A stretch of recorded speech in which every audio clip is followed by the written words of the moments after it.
भाभी, भैया, ओ भाभी, जल्दी बाहर आओ भाभी। क्या हुआ? क्यों सुबह सुबह मेरी नींद हराम करके रख दी है? इतनी अच्छी नींद में सो रही थी मैं और तूने आकर भाभी भाभी की रट लगा रखी है। बोल, क्या आफत आ गई? क्यों चिल्ला रहा है? भाभी, मैं खेत पर गया था पर बारिश इतनी तेज हो रही थी कि वहां कुछ भी दिखाई नहीं दे रहा था। ऊपर से ये पप्पू भी बादलों की गड़गड़ाहट से बहुत डर रहा था, इसलिए मुझे बीच में ही काम छोड़कर घर वापस आना पड़ा। भाभी, नास पीटे, तुझे खेत का काम पूरा करने को बोला था, पर तेरे ऊपर तो जैसे आसमान से बिजलियां गिर रही थी जो तू डर कर भाग आया। बहाने बनाने में तो तेरा कोई मुकाबला ही नहीं है। तू खुद तो किसी काम का है नहीं और इस जानवर को भी पाल रखा है। इस घर में अब तुम दोनों का गुजारा नहीं हो सकता। भाभी, आप ऐसा क्यों कह रही हैं? आपका घर क्या सिर्फ आपका ही है? क्या इस घर में मेरा कुछ भी नहीं है? अरे बाप रे बाप, सुनो जी, जरा बाहर आओ, देखो तो सही, इसके तो पंख निकल आए हैं। अब तो ये मुझसे जुबान भी लड़ाने लगा है।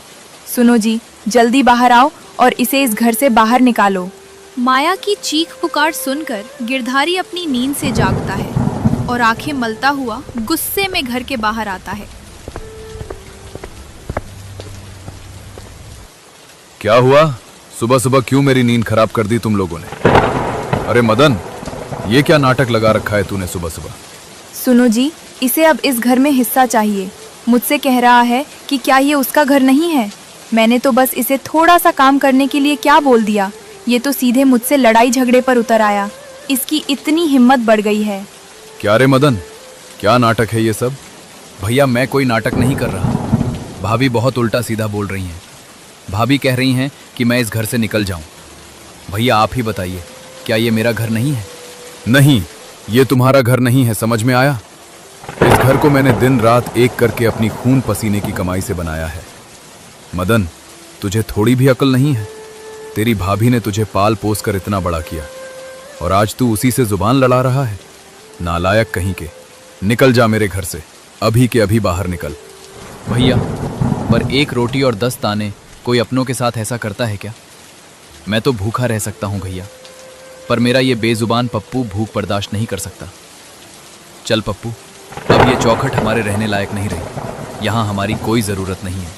इतना कहकर मदन रोते हुए अपने घोड़े पप्पू की लगाम थामता है और उस मूसलाधार बारिश में हमेशा के लिए उस घर को छोड़कर चल देता है।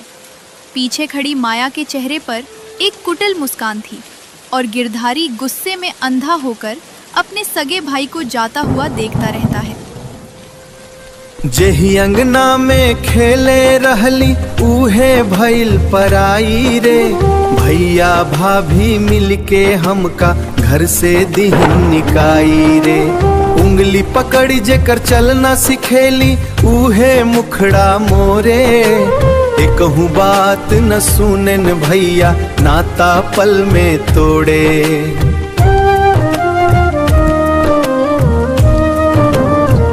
सुंदरपुर गांव की सीमा पार करके मदन और पप्पू चलते चलते काफी दूर निकल आए थे। आसमान से बारिश रुकने का नाम नहीं ले रही थी। ठंडी हवाओं और लगातार भीगने की वजह से मदन का पूरा शरीर थर थर कांप रहा था। थक हार कर वो रास्ते में एक बड़े पेड़ के नीचे रुक गया।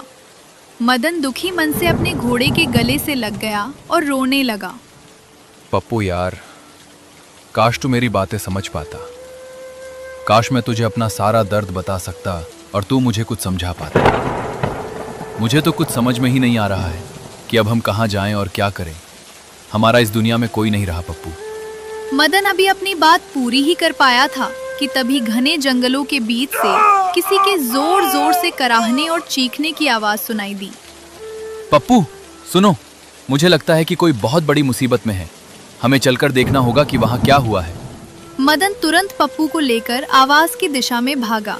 वहाँ पहुंचकर उन्होंने देखा कि एक सिद्ध साधु बाबा जमीन पर पड़े तड़प रहे थे और उनके मुंह से झाग निकल रहा था। साधु बाबा को इस हाल में देखकर मदन घबराकर उनके पास बैठ गया।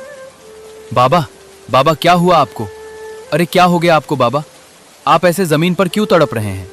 बेटा, मुझे एक विषैले सर्प ने डस लिया है। उस काल नाग ने मेरी तपस्या भंग कर दी और मुझे काट कर चला गया। अब उसका जहर मेरे पूरे शरीर में फैल चुका है। अब मैं नहीं बच सकता बेटा, मैं नहीं बच सकता। नहीं बाबा, ऐसा मत बोलिए, ऐसा बिल्कुल मत बोलिए। मैं आपकी जान बचाने के लिए क्या करूं बाबा? मेरी समझ में कुछ नहीं आ रहा है। मुझे कोई जड़ी बूटी बताइए। बेटा, अब कुछ मत करो, कुछ नहीं हो सकता।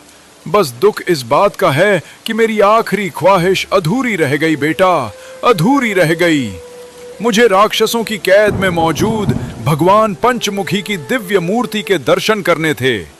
उन दुष्ट राक्षसों ने उस मंदिर पर कब्जा कर रखा है और वो किसी भी इंसान को वहां जाने नहीं देते। मैं अपनी सिद्धियों और शक्तियों के बल पर वहां जाने वाला था, पर यह मेरी अधूरी कहानी ही रह गई। बाबा, अगर आपको वहां तक जाना है तो आप हिम्मत रखिए।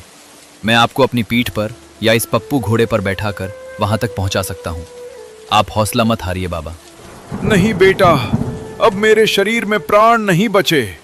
सुनो, तुम यहां से थोड़ी दूर आगे जाओगे तो तुम्हें मेरा एक परम चेला मिलेगा, मथुरा पंडित। उससे बोल देना, उससे कह देना कि मुझे पंचमुखी भगवान के दर्शन करने थे। मैं तड़प कर मरना नहीं चाहता, इसलिए मैं अपनी योग शक्ति से अपने प्राण और सारी दिव्य शक्तियां तुम्हारे इस वफादार घोड़े के अंदर डाल रहा हूं। अब से ये घोड़ा इंसानों की तरह सोचेगा, समझेगा और बोलेगा। जाओ बेटा, अब इसी घोड़े को पंचमुखी के दर्शन करा देना। मेरी आत्मा को शांति मिल जाएगी और मेरी जिंदगी सफल हो जाएगी।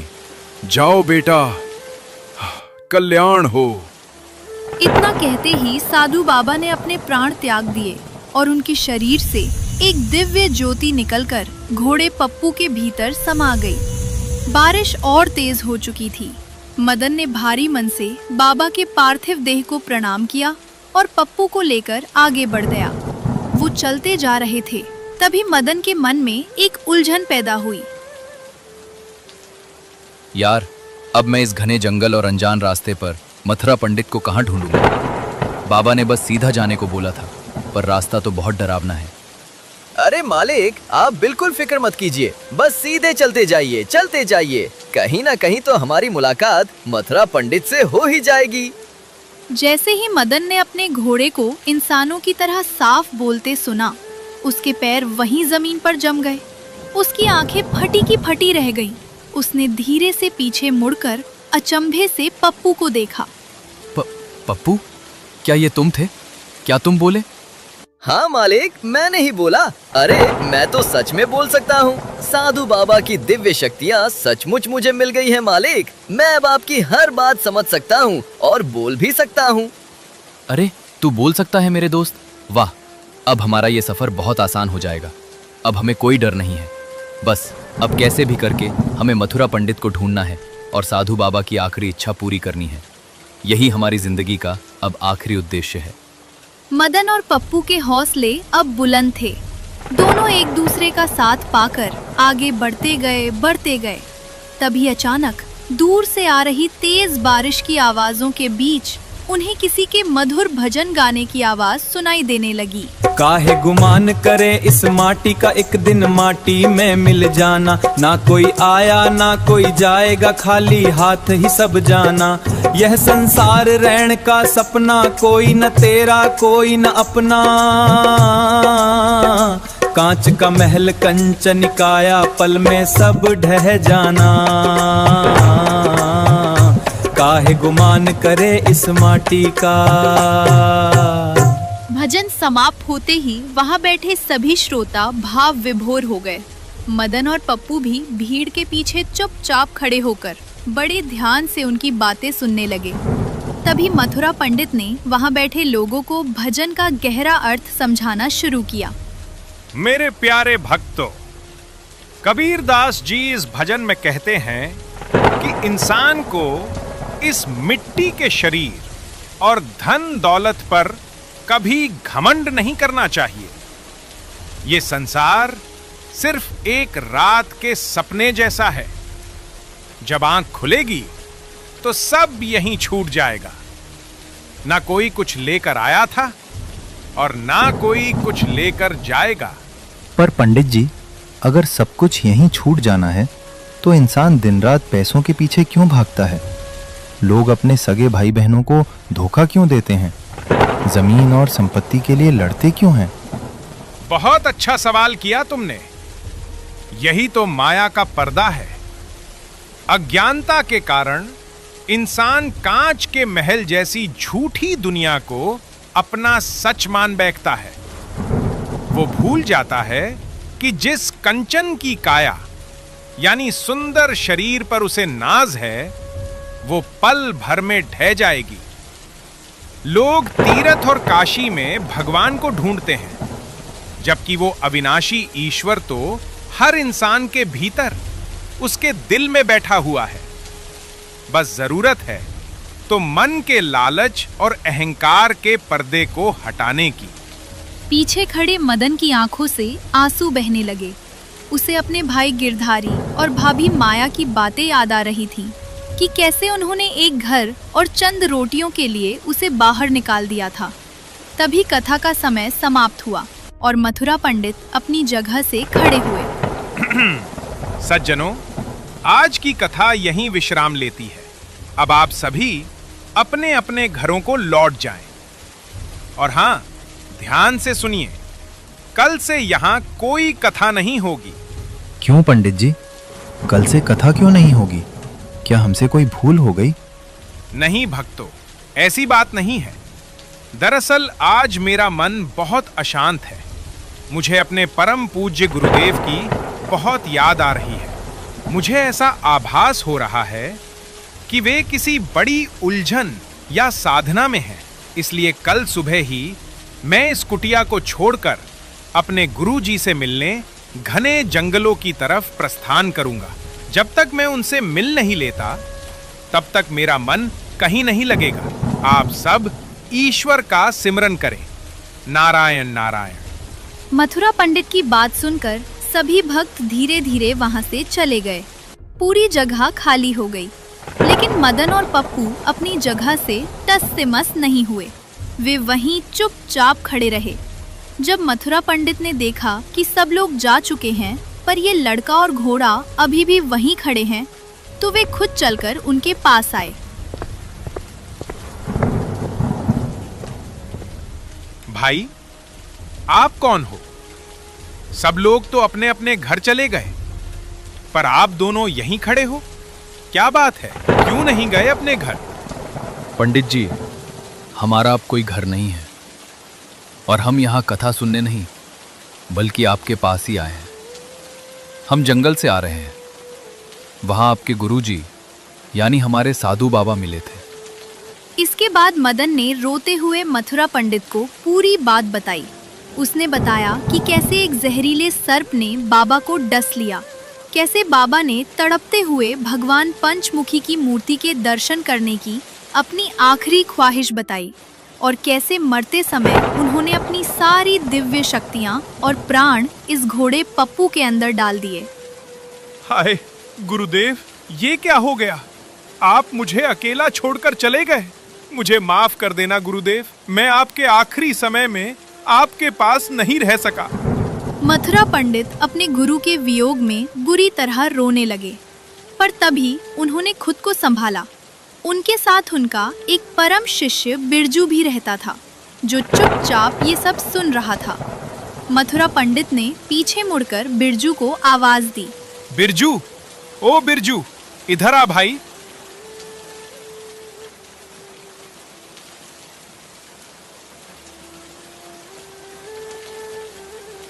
जी गुरुजी, हुक्म करिए।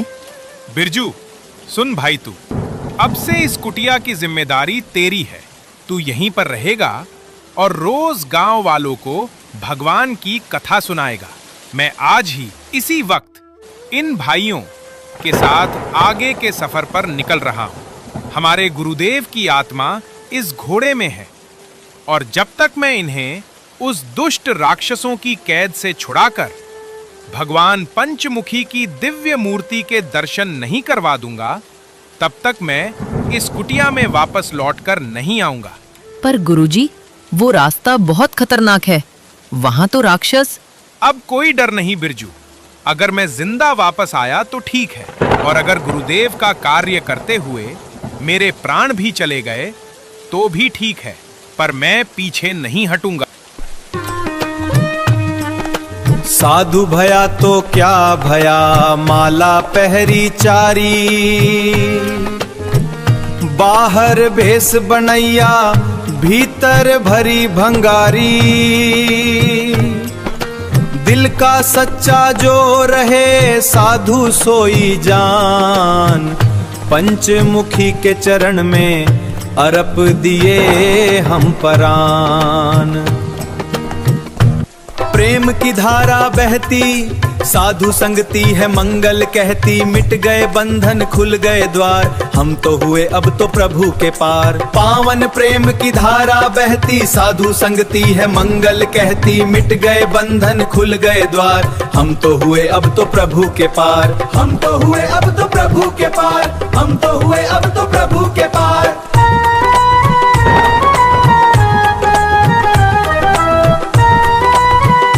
मथुरा पंडित अपने और पप्पू के सुर में सुर मिलाकर गाते देख मदन का चेहरा खुशी से खिल उठा।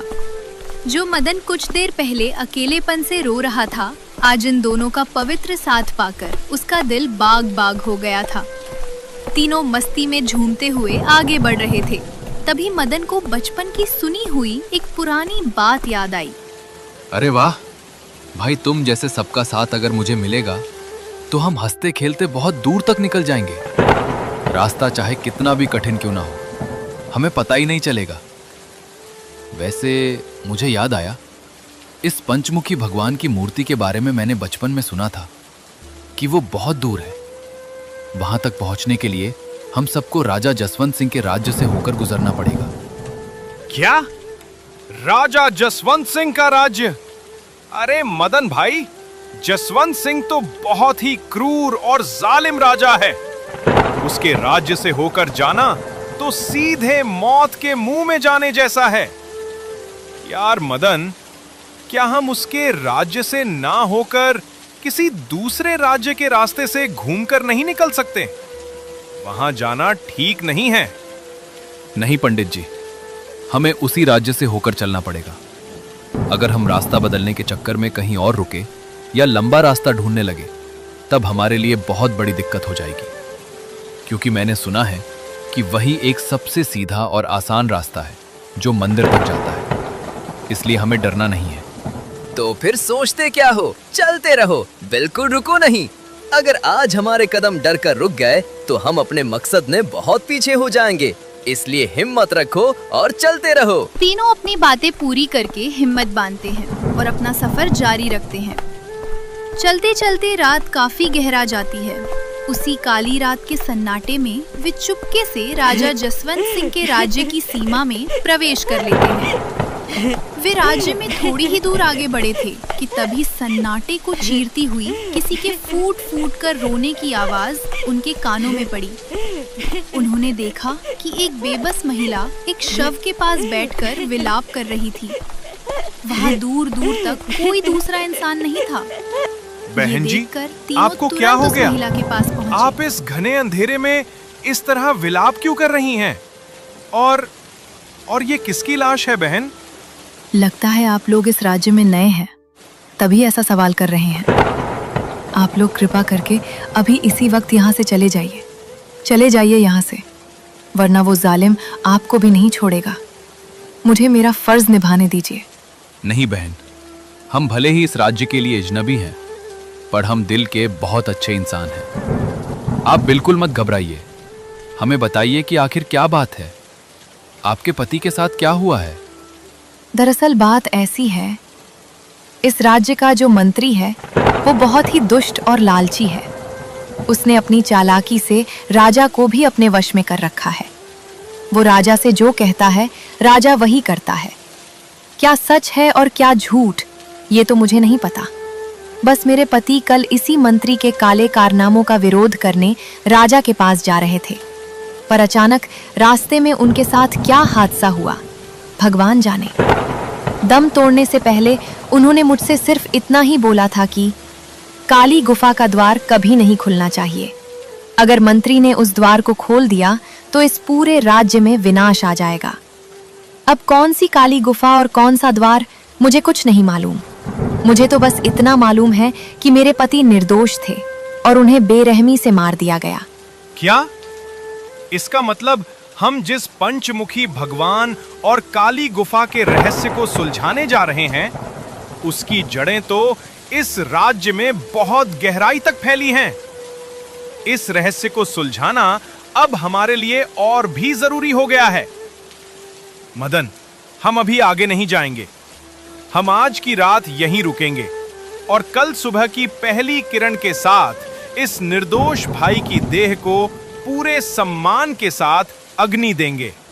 तीनों ने मिलकर वही रात खुले आसमान के नीचे बिताई।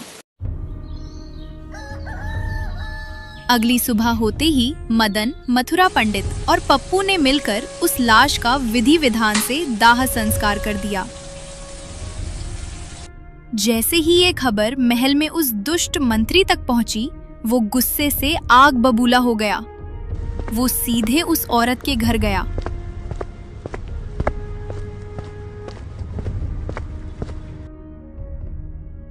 ऐ औरत, बता कहां है वो 3 लोग जिन्होंने मेरे दुश्मन का दाह संस्कार किया?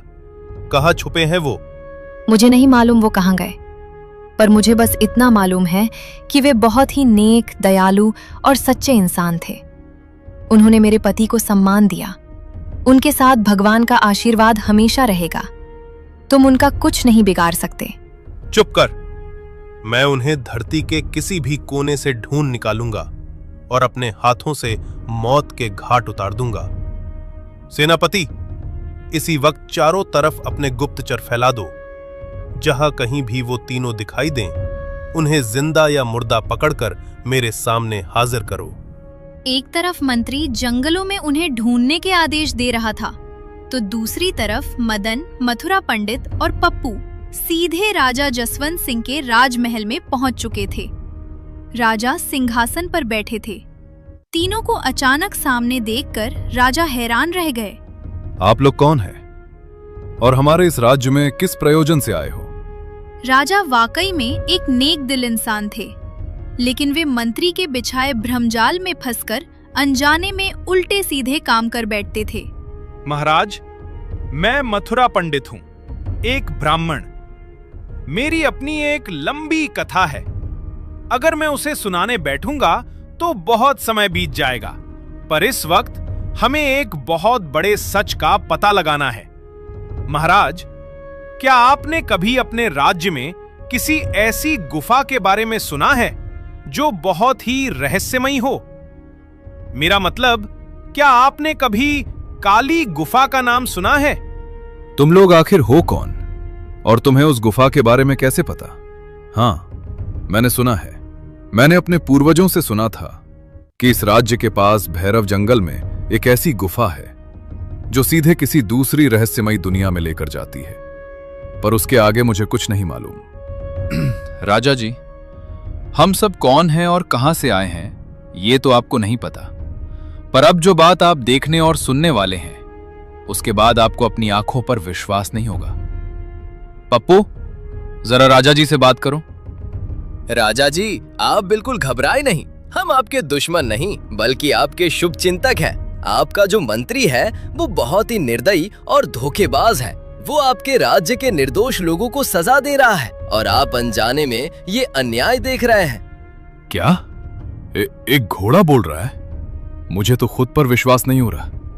क्या सच में एक घोड़ा बोल सकता है? तुम सब कौन हो और तुम्हारा मकसद क्या है?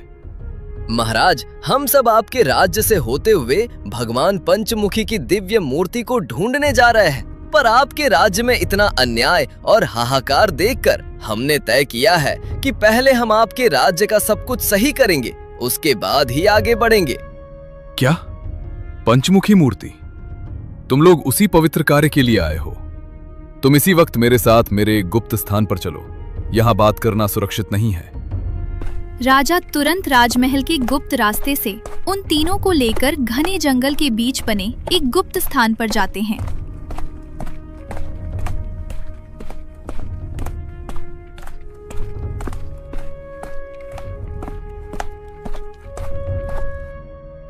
वहां एक पुरानी कुटिया थी, जिसके भीतर एक सिद्ध तांत्रिक ध्यान मुद्रा में आंखें बंद किए बैठा था। महाराज, मैं कुछ समझ नहीं पा रहा हूं। आप हमें इस वीरान जंगल में इस तांत्रिक के पास क्यों लेकर आए हैं?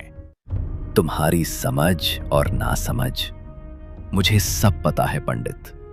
मुझे ये भी पता है कि भगवान पंचमुखी की मूर्ति कहाँ है और वो काली गुफा कहाँ है। बाबा, आप धन्य हैं। कृपा करके हमें बताएं कि वो गुफा कहाँ है। क्या हम वहां तक पहुंच सकते हैं? बेटा, मैंने भी उस गुफा में घुसने के बहुत प्रयास किए, पर आज तक कोई भी उस गुफा के भीतर नहीं जा सका, क्योंकि वो गुफा सिर्फ और सिर्फ सच्चे और नेक दिल इंसानों के लिए बनी है। वहां कोई भी लालची या पापी इंसान कदम नहीं रख सकता। अगर तुम तीनों वाकई में सच्चे और साफ दिल वाले हो, तभी उस गुफा के अंदर जा पाओगे। और जैसे ही तुम गुफा के अंदर जाओगे, तुम्हें एक अजीब सी दिव्य शक्ति का सामना करना पड़ेगा। तुम्हें एक ऐसी अलौकिक ताकत मिलेगी जो तुम सबको सीधे पंचमुखी मूर्ति तक लेकर जाएगी। वे लोग अभी तांत्रिक बाबा की बात सुन ही रहे थे कि अचानक कुटिया के दरवाजे के पास से एक डरावनी और जानी पहचानी आवाज गूंज उठी। वो आवाज किसी और की नहीं, बल्कि उसी दुष्ट मंत्री की थी। तांत्रिक बाबा, जरा हमें भी तो बाहर आने दो। इन तीनों मुसाफिरों से और इस सीधे साधे राजा से मुझे अपना पुराना हिसाब किताब जो पूरा करना है। मंत्री धीरे धीरे कुटिया के भीतर आता है।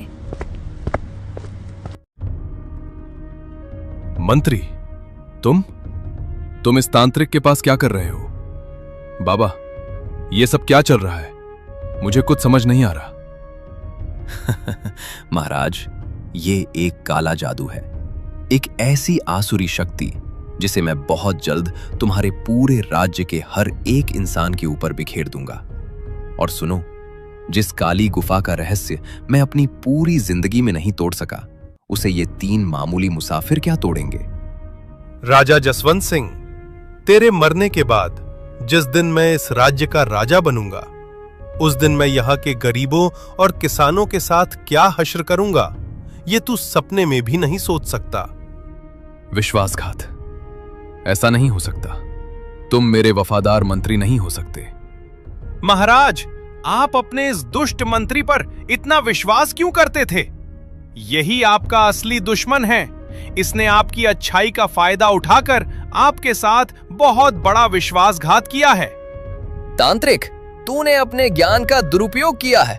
तूने भगवान के भक्तों और इस राज्य के साथ बहुत गलत किया है, बहुत ही गलत किया है।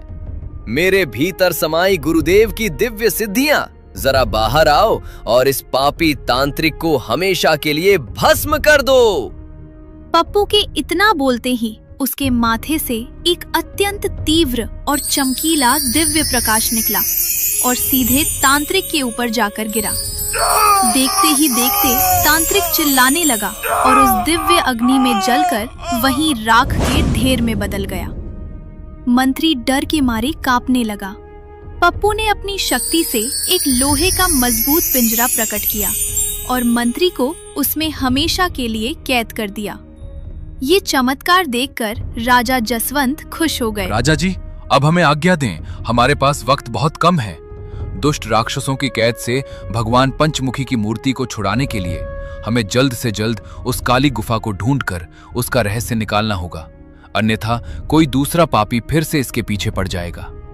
आप सब धन्य हैं। आप बेझिझक आगे बढ़िए। इस गद्दार मंत्री को कौन सी कड़ी से कड़ी सजा देनी है, उसके लिए मैं पूरी तरह तैयार हूं। ईश्वर आपकी यात्रा सफल करे। राजा जसवंत सिंह से विदा लेकर मदन, मथुरा पंडित और पप्पू तेजी से भैरव जंगल की ओर बढ़ चले। देखते ही देखते वे उस डरावनी और विशाल काली गुफा के मुहाने पर पहुंच गए। गुफा का रास्ता एकदम काला और गहरा था। जैसे ही तीनों ने गुफा के भीतर कदम रखने की कोशिश की, अचानक पूरी गुफा थरथराने लगी और उसके भीतर से एक गूंजती हुई भारी आवाज आई। ठहरो, ठहरो मुसाफिरों, ठहरो। तुम इस तरह इस गुफा के अंदर कदम नहीं रख सकते। गुफा की डरावनी आवाज सुनकर तीनों वहीं रुक गए। हे दिव्य गुफा, ऐसा क्यों? हमें रोकिए मत। कृपा करके बताइए कि हम अंदर क्यों नहीं जा सकते?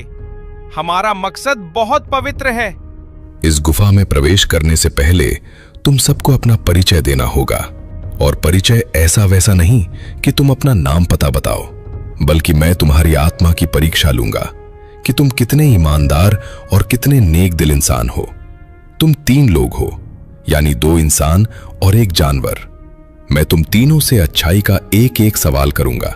अगर तुम तीनों ने सही और सच्चा उत्तर दे दिया, तभी मैं मानूंगा कि तुम नेक दिल हो और तुम्हें अंदर जाने का रास्ता मिलेगा। तैयार हूं, पूछो। पहली पहेली मदन से। एक नगर में ऐसा कुआं जिसमें आग और ऊपर धुआं, जो डूबा वो पार उतर गया, जिसने देखा वो डर गया। बताओ क्या? अरे ये तो बहुत आसान है गुफा माता। ये और कुछ नहीं बल्कि दीपक है। कुएं जैसा उसका आकार, तेल में डूबी बत्ती की आग और ऊपर उड़ता धुआं जो अंधकार को पार लगा देता है। बिल्कुल सही। अब सुनो दूसरी पहेली इस ज्ञानी ब्राह्मण के लिए।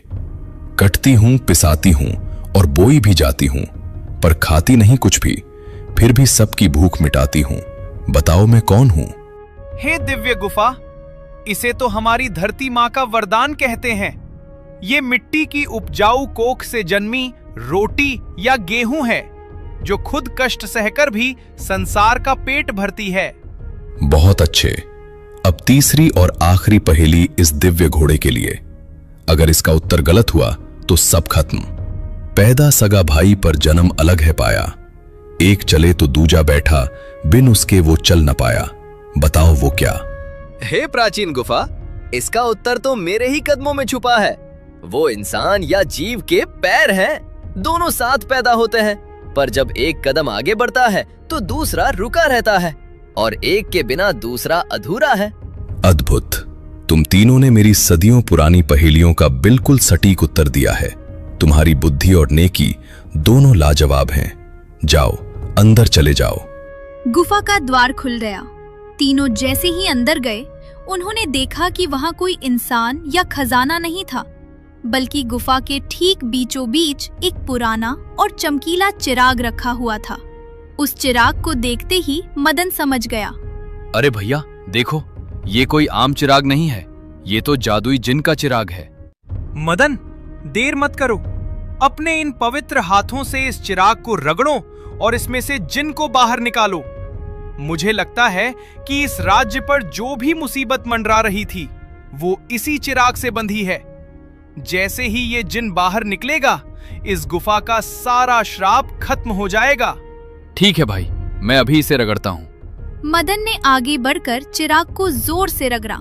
देखते ही देखते चिराग से गाढ़ा नीला धुआं निकलने लगा और एक विशालकाय मुस्कुराता हुआ जिन उनके सामने प्रकट हो गया। मेरे आका, मेरे परम दोस्त, तुमने आज मुझे इस सदियों पुराने चिराग की कैद से आजाद कर दिया। और सुनो, मेरी आजादी के साथ साथ ये पूरा राज्य भी आजाद हो गया है। ये राज्य तब तक एक बहुत बड़ी और गंभीर समस्या में जाने वाला था, जब तक मैं इस चिराग में कैद था। अब मैं तुम्हारा गुलाम हूं आका। बोलो, मैं तुम्हें क्या करूं? अरे नहीं भाई, गुलामी कैसी? मैं किसी को गुलाम बनाकर नहीं रखना चाहता। तुम आजाद हो मेरे दोस्त। बस तुम हमारी एक मदद करो। हमें पंचमुखी मूर्ति तक जाना है, इस मेरे घोड़े पप्पू को उसके दर्शन कराने हैं, क्योंकि इसमें मेरे साधु बाबा की आत्मा है। आका, पंचमुखी का रास्ता इतना आसान नहीं है मेरे भाई।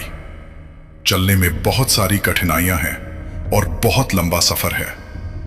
वहां पर कितने पड़ाव होंगे, कितनी मुसीबतें होंगी, हम कुछ कह नहीं सकते।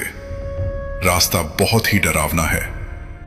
संकट चाहे कितना भी बड़ा हो, हम ऐसे लोग नहीं हैं जो साथ छोड़ दें या पीछे हट जाएं। आगे जो भी हो, पर हम कदम पीछे नहीं खींचेंगे। जिन्न की चेतावनियों के बावजूद तीनों के चेहरे पर अटूट विश्वास था। मदन, मथुरा पंडित, पप्पू और अब उनका नया मददगार जिन, चारों मिलकर उस काली गुफा से बाहर आते हैं और पंचमुखी भगवान के उस दुर्गम मार्ग पर पूरे साहस के साथ आगे बढ़ चलते हैं। मंत्री, तुम घबराओ नहीं, मैं पूरी तरह तुम्हारे साथ हूँ। इस सीधे साधे राजा को रास्ते से हटाकर इस राज्य पर कब्जा करना ही हमारा मकसद है। इसके लिए हमें एक और आखिरी चाल चलनी पड़ेगी। तुम हौसला मत हारना। अरे महारानी, मैं कैसे ना घबराऊं। इस बार तो राजा ने मुझे रंगे हाथों पकड़ा है।